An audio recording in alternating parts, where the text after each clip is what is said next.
All right, today we are pulling back the curtain on one of the most secretive, most elite organizations on the entire planet, the U.S. Army's 1st Special Forces Operational Detachment Delta. You probably know them as Delta Force, and we're going to break down their absolutely legendary selection process to figure out what it really takes to join their ranks. And listen, that is not an exaggeration. We're talking about a unit that operates so deep in the shadows that its very existence is officially denied. This isn't just for show, you know. This incredible secrecy is a core part of who they are and the mystique that surrounds them. So that's the big question, right? How in the world do you find, test, and then select people for a unit that officially isn't even there? Well, the answer is in a selection process that is just as much a psychological meat grinder as it is a physical beatdown. Okay, so here's how we're going to tackle this. First, we'll try to define this phantom unit. Then, we're going to walk through the brutal gauntlet of selection, from day one to the infamous land navigation course. Then, we'll look at the intense mind games of the final interview and what happens after you get the thumbs up. So first up, what is Delta Force? Well, it was created to be America's #1 top-tier hostage rescue and counterterrorism unit. We're talking direct action, the highest stakes missions imaginable. And what makes them really unique is they recruit from everywhere. Army Rangers, Green Berets, Marines, even the Navy. They don't care about your branch, they're just hunting for the absolute best of the best.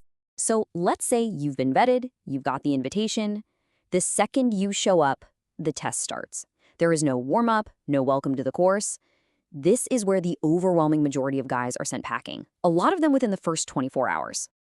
To give you some scale, in a typical selection class, you might have anywhere from 100 to 150 of the military's absolute finest soldiers standing at that starting line, all volunteers, all at their physical peak. And most of them are about to have the worst month of their entire lives. Now, this right here is a really important difference in philosophy. See, in most military training, you've got instructors yelling, creating all this external pressure to break you. Delta's different. The entire process is designed so that the pressure is internal. It's just you against the standard, you against the clock. And in the end, it's you against your own mind.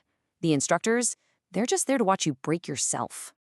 Day one is an absolute buzzsaw. You do a really tough PT test, a swim test, and then, usually at night, they hit you with an 18-mile march with a 45-pound rucksack. And let me be clear, there are 0 second chances. If you failed to meet the time on any of these events, you were immediately gone, no questions asked. This quote just nails the atmosphere. The instructors are completely impersonal, they don't pump you up, and they don't tear you down. They're just there to run the clock and write down your time. And this creates this incredibly isolating bubble where the only person you have to rely on or to blame is yourself. Now, for the few who actually survive those first cuts, the real heart of selection begins. It's known simply as the long walk. It's this extended, multi-week gut check of land navigation that is designed to just grind you into dust, physically and mentally, day after day. And when we say land navigation, we're not just talking about reading a map and a compass. No. This is a total test of everything that makes an operator. Can you operate all by yourself with no one to help you? Can you make smart calls when you're completely exhausted and alone? Can you manage your own body, your gear, and your time under this insane, vague pressure? That's what they're really looking for. The mind games here are just brutal. You are sent out there completely alone. They never tell you how far you have to go or what the time limit is. And every few days, the weight in your rucksack gets heavier. The only guidance you ever get from those stone-faced instructors is, do the best you can. It literally forces you to compete against the limits you've set in your own head. And the physical toll is just unimaginable. I mean, guys are walking through freezing rain, up and down mountains for weeks. Their feet are just raw meat. Every joint aches. But this is the state they want you in. Because when you are physically demolished, that's when your real character, your true self, comes to the surface. The course is always escalating. Each day, the distance is a little longer, or they add a little more weight to your pack. And it all builds up to this legendary final event, a 40-mile ruck march. And you have to do it when you are at your absolute physical and mental weakest. So what does that attrition actually look like? Well, in one former operator's class, 150 men started.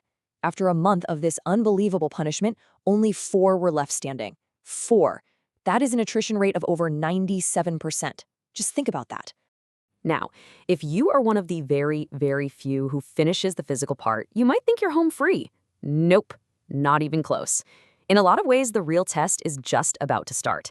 Now, you have to face the board. So picture this. You are physically and mentally just shattered. They clean you up, put you in a fresh uniform, and have you sit in a single chair on a stage in front of the entire unit's leadership. We're talking commanders, sergeants major, psychologists, and then one by one, they just grill you with these complex ethical and psychological questions to see what's really going on inside your head. They aren't looking for a Boy Scout. They're looking for the right kind of clay to mold. Passing the board means you've been selected. But, and this is a big but, you're not a Delta operator yet.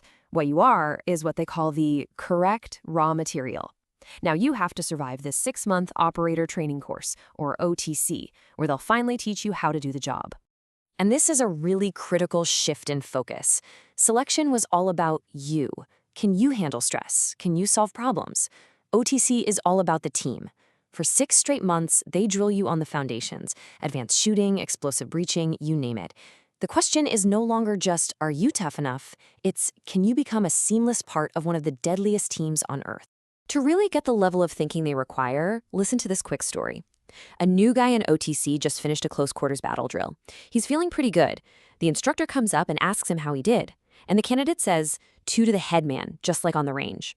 The instructor just looks at him and asks this simple, chilling question. Why'd you shoot him?